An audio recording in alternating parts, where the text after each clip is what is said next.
மற்றும் வட தமிழக டெல்டா மாவட்டங்களில் அடுத்த 3 நாட்களுக்கு கடும் பனிமூட்டம் இருக்கும் என தனியார் வானிலை ஆய்வாளர் பிரதீப் ஜான் தெரிவித்திருக்கிறார். அண்மைச் செய்தியாக பார்த்து வருகிறோம். சென்னை மற்றும் வட தமிழக டெல்டா மாவட்டங்களில் அடுத்த 3 நாட்களுக்கு கடும் பனிமூட்டம் இருக்கும் என தனியார் வானிலை ஆய்வாளர் பிரதீப் ஜான் பதிவிட்டிருக்கிறார்.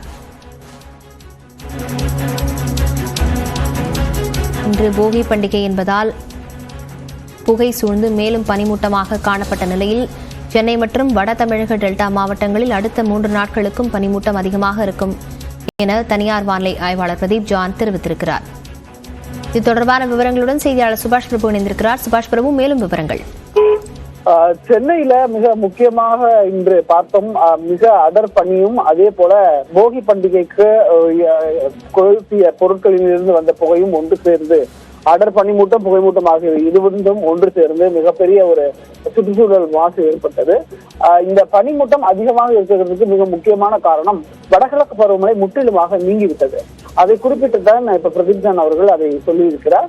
அதன்படியாக அடுத்த 3 நாட்களுக்கு சென்னையிலிருந்து வடகடலோர மாவட்டங்கள் டெல்டா வரையில இந்த அடர் பனிமூட்டம் இருக்கும் அப்படின்னு சொல்லியிருக்காங்க.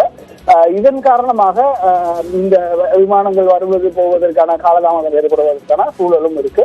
அது மட்டும் இரவு நேரங்கள்ல இந்த குளிரின் அளவு சற்று அதிகரிக்கும் என்றும் நம்ம எதிர்பார்க்கலாம். இந்த ஹாரிசான்ல ஏற்பட்டிருக்கக்கூடிய மாற்றங்களும் இதுக்கு ஒரு முக்கிய காரணம். அடுத்த 3 நாட்களுக்கு இரவு வெப்பநிலை குறையும் என்று எதிர்பார்க்கலான்றதையும் வெதர்மேன் பிரதீப் ஜான் தனது எக்ஸ்தல பதிவுல பதிவிட்டிருக்கிறாரு. போகியில கூடுதலான காரணமாக இந்த 9 மணி வரை நம்ம செய்தியில பார்த்திருந்தோம். 9 மணிக்கு நேரலையிலேயே நம்ம சொல்லியிருந்தோம்.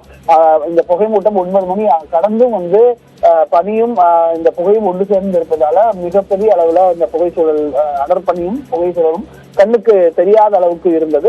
இப்பொழுது மெல்ல மெல்ல இயல்பு நிலைக்கு திரும்புகிறது. மறுபடியும் அந்த 12-11 மணிக்கு பின்னராக முழுவதுமாக நீங்கி இயல்பாக ஒரு சூழ்நிலை வருவதற்கான வாய்ப்பு இருப்பதாக பொல்யூஷன் கண்ட்ரோல் போர்டும் வானிலை ஆய்வு மையம் தெரிவித்திருக்கிறது. அதே கருத்தை தான் தற்போது தனியார் வானிலை ஆய்வாளர் பிரதீப் ஜான் அவர்களும் குறிப்பிட்டிருக்கிறார்.